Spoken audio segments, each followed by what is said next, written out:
Grey മീഡിയാസിലേക്ക് സ്വാഗതം. വിദേശത്ത് നിന്ന് മമ്മൂക്ക നേരെ എത്തിയത് MT വാസുദേവൻ നായരുടെ വീട്ടിലേക്കാണ്.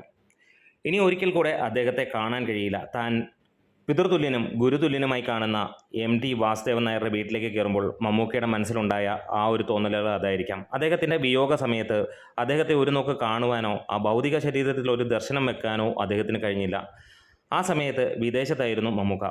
അസർബൈജാനിലുള്ള ചിത്രീകരണം, അവിടെ നിന്നുണ്ടാകുന്ന പ്രശ്നങ്ങൾ, അവിടെ ഫ്ലൈറ്റ് കിട്ടാനുള്ള ബുദ്ധിമുട്ട്, ഉള്ള ഒരു ഫ്ലൈറ്റ്, അവിടെ നിന്ന് വന്നിരുന്ന ഒരു ഫ്ലൈറ്റ് ആക്സിഡൻറ്റ്, അങ്ങനെയുള്ള കാര്യങ്ങളെല്ലാം കഴിഞ്ഞ് മമ്മൂക്കയ്ക്ക് പലതവണ കരുതിയിട്ടും വരാൻ കഴിഞ്ഞില്ല. കുറച്ച് ദിവസങ്ങൾക്ക് ശേഷം എത്തുമ്പോൾ മമ്മൂക്കയുടെ മുഖം മ്ലാനമായിരുന്നു. ഒപ്പം മിങ്ങിപ്പൊട്ടുന്ന രീതിയിൽ തന്നെയായിരുന്നു മമ്മൂക്കയെ കാണാനും ഉണ്ടായിരുന്നത്. ആ ഒരു വാക്ക് നമ്മളുടെ ഹൃദയത്തിൽ വല്ലാതെ സ്പർശിക്കുന്നു. മറക്കാൻ പറ്റാത്തതുകൊണ്ടാണല്ലോ വന്നത്. അത് മുന്നിൽ കൂടി നിന്നിരുന്ന മാധ്യമ പ്രവർത്തകരോടുള്ള ആകെയുള്ള വാക്ക്. അതിനപ്പുറത്തേക്ക് പറഞ്ഞാൽ ഒരുപക്ഷെ മമ്മൂക്ക കരഞ്ഞു പോകും. അത് നമുക്കെല്ലാവർക്കും അറിയാം. അതുതന്നെയാണ് MTയും മമ്മൂക്കയും തമ്മിലുള്ള ആ ഒരു അടുപ്പം എന്നല്ല, മമ്മൂട്ടി എന്ന് ഇന്ന് നമ്മൾ കാണുന്ന ഈ ഒരു നടൻ്റെ ജനനവും അദ്ദേഹത്തിലൂടെ തന്നെയാണ്. 1979 ദേവലോകം എന്ന ചിത്രത്തിലൂടെ മമ്മൂട്ടി ചെറിയ വേഷത്തിലെത്തി. പക്ഷേ ഒരിക്കലും ആ സിനിമ വെളിച്ചം കണ്ടില്ല. പല പ്രശ്നങ്ങൾ കൊണ്ട്, സാമ്പത്തിക പ്രശ്നവും അങ്ങോട്ടും ഇങ്ങോട്ടുമുള്ള പ്രശ്നങ്ങളും കാരണം സിനിമ എത്തിയില്ല. നീണ്ട ഒരു വർഷം കാത്തിരിക്കേണ്ടി വന്നു മമ്മൂട്ടിക്ക്, അല്ലെങ്കിൽ മുഹമ്മദ് കുട്ടിക്ക് ഒരു നടനാവാൻ. അതെ, ഒരുപാട് സ്വപ്നങ്ങൾ മനസ്സിലിട്ട് നടന്ന ആ ചെറുപ്പക്കാരന് വിൽക്കാനുണ്ട് സ്വപ്നങ്ങൾ എന്ന സിനിമയിൽ ആദ്യമായിട്ട് അവസരം ലഭിക്കുന്നു.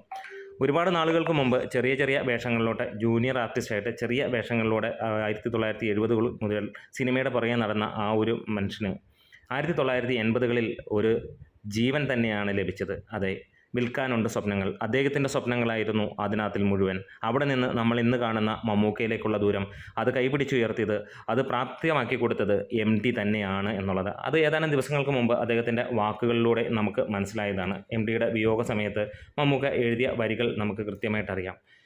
മമ്മൂക്ക അദ്ദേഹത്തെയായിരുന്നു കണ്ടെത്തിയിരുന്നത്. ഒരിക്കൽ ഓരോരുത്തരുടെയും ജീവിതത്തിൽ മുന്നോട്ട് പോകാനുള്ള ഓരോ വഴികൾ അങ്ങനെ തന്നെയായിരിക്കാം. MT ആയിരുന്നു അദ്ദേഹത്തിന് വഴികാട്ടിയായി നിന്നത്. പിന്നീട് ഒരുപാട് സിനിമകളിലൂടെ മമ്മൂട്ടി ഇന്ന് മലയാളത്തിൻ്റെ, ഇന്ത്യയുടെ, ലോകത്തിലെ തന്നെ മികച്ച നടന്മാരുടെ പട്ടികയിലേക്ക് ഉയർന്നു.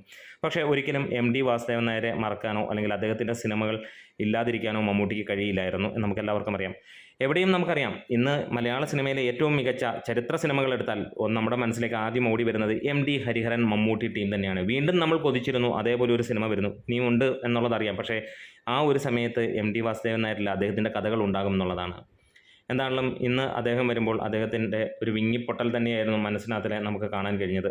ആ വീട്ടിലേക്ക് എത്തുമ്പോൾ ഇനിയൊരിക്കൽ കൂടെ തൻ്റെ ഗുരുവിനെ, തൻ്റെ ഏറ്റവും പ്രിയപ്പെട്ട അച്ഛനെ പോലെ താൻ കാണുന്ന ആ ഒരു വ്യക്തിയെ കാണാൻ കഴിയില്ലല്ലോ. മറക്കാൻ പറ്റാത്തത് കൊണ്ട് തന്നെയാണ് വന്നത്. നമ്മുടെ വീഡിയോസ് ഇഷ്ടമായെങ്കിൽ ഒന്ന് സപ്പോർട്ട് ചെയ്ത് തരാം.